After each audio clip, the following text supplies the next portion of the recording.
వినాయక చవితి సందర్భంగా ఏర్పాట్లు చేసే విగ్రహాలు ప్రతిష్ఠ చేసే స్థలాలకు అనుమతులు తప్పనిసరి అని ఎస్ఐ రవిచంద్ర తహసీల్దార్ రమణి తెలిపారు.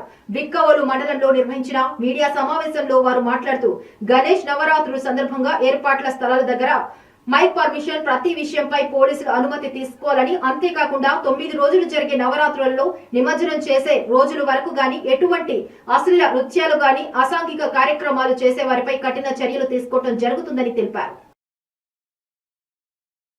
ప్రతి ఒక్కరు కూడా పంచాయతీ వారి అనుమతి తీసుకోవాలి, అదేవిధంగా పోలీసు వారి అనుమతి కూడా తీసుకోవాలి.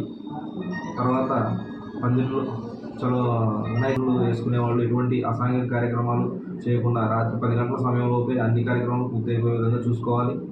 తర్వాత పందిర్లో మన వినాయక పందిర్లో ఉండే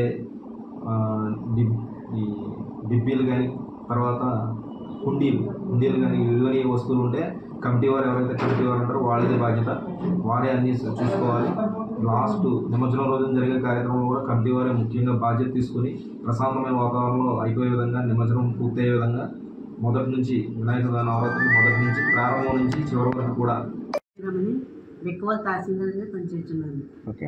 ఇప్పుడు ముఖ్యంగా తెలియజేయండి ఏమనగా బెక్కవోలు మండల పరిధిలో గణేష్ ఉత్సవాలు అంటే విగ్రహ ప్రతిష్ట, ఉత్సవ నిర్వహణ, విగ్రహ నిమజ్జనం మొదలైన అనుమతులు పొందటకు గాను మండల కార్యాలయంలో కంట్రోల్ సింగిల్ విండో సెల్ ఏర్పాటు చేయబడింది. ఆ సెల్లో revenue, Panchayati Raj, police, Transco, irrigation, R&B, fire, fisheries department వారి అధికారులు అందుబాటులో ఉంటారు. ఈ సెల్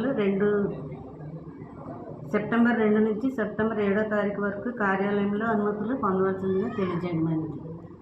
విగ్రహాన్ని ప్రతిష్ట చేసే అన్ని సంఘాల వారు ఈ 2వ తారీఖు నుంచి 7వ తారీఖు వరకు అనుమతులు పొందవలసిందిగా తెలియజేయమైనది.